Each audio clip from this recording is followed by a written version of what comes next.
the house, just in time for spring. And might I add, this goes really well with a crisp glass of white wine. Crab cakes are one of those things that I've wanted to make on the show for a long time because I think people love ordering them at restaurants, but they don't make them at home. And they often think about them as an appetizer, not necessarily as an entree. So I'm going to show you how I do this in a light springtime seafood salad just in time for the warm weather. So let's start by making the crab mixture. I have some mayo in a bowl here, and I think people may think that there are a lot of ingredients that go into this, but not really. A little garlic to just flavor that mayo, some green onions, thinly sliced right on in, and I give that a really good mix because this is going to be where the flavor comes from. And now, some snow crab.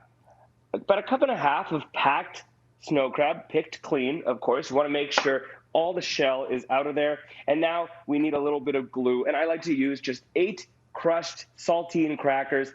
I feel like saltines with seafood is a no-brainer, and they act just like breadcrumbs. And now just give that a really good mix gently. You don't want to break up the crab, but you just want it to be all mixed. Now, while you're gently doing the mix, Chef, I want to know, why do you prefer snow crab meat? And can you use the canned or jarred variety? Snow crab is by far my favorite crab meat. It is sweet, it's succulent, and it's easier to get out of the shell than other types like Dungeness, for example. But, if you're in a pinch, you absolutely can use the canned variety or the pre-picked variety. I would just say make sure you're always getting as much water out of there as possible so that the product that you're using is as much like the fresh stuff as possible. I have a little tip for anyone making patties, cakes, burgers. You're always trying to divvy up the mixture equally. And so what I like to do, in this case, this is going to make 4 cakes. I press it to the bottom of the bowl, and I just use my spatula to cut it like a pie. And that way, you pretty much know, they're not exact, but you pretty much know how much is in one cake. And now we're just going to form them and into a little bit of an egg mixture and into a panko breading. I've just salted the egg mixture ever so slightly. And I should mention, you want to put these in the fridge to set for at least half an hour before frying. And Chef, why is that important that you put them in the fridge? Even after just half an hour in the fridge, the breadcrumbs really soak up the moisture and they just feel firmer. So you have less of a likelihood of them falling apart in the pan. It just makes your life easier. I've already got some in the fridge that I have been chilling.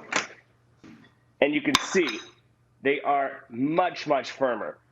Nice. But as you're waiting for those to chill, you can make yourself a nice, vibrant dressing. So for this, I'm going with a lemon caper dressing.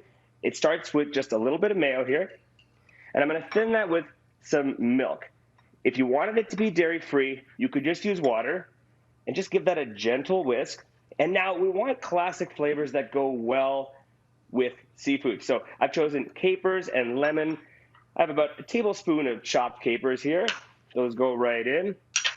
Some black pepper, always nice with rich fried dishes. Give that a stir. And some lemon. So a big squeeze of lemon juice, and want some lemon zest right on in there. And that's it. Just a few ingredients. The smell is terrific. Give that a nice whisk. And you want this to be a nice thin dressing. Now, I want to fry these up. These don't take long at all. I love to use canola oil, nice neutral oil, high smoke point, and it's cost effective. So when you're frying, you're using a lot of it. So 350 degrees, and keep them moving. Don't be afraid to flip these a few times while you're frying. These are cooked in the middle. You just want the outside to be nice and crisp, and you want the interior to be warmed through and through. And give it a few flips, because sometimes you'll find that if you flip it once, there's been a little pocket underneath, so it hasn't quite gotten crisp. Just keep frying them, keep flipping them until they're golden brown. Of course, I have a few that I've fried up here. I like to serve them on top of some radicchio and little gem lettuce. So you have radicchio in there, and some people might say, ooh, that's a little bit bitter. Would you suggest using the radicchio, or is there anything you would substitute it with?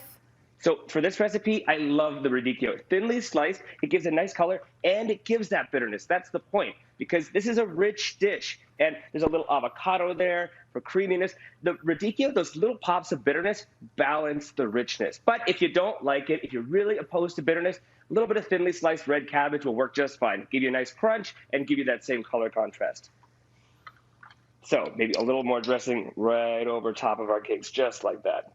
I think it looks amazing. I only have one issue with this recipe, and that's that you only made 4. I would want to make 16. Chef, very good. They look incredible. Find that recipe for this delicious dish on our website. As always, at Cityline.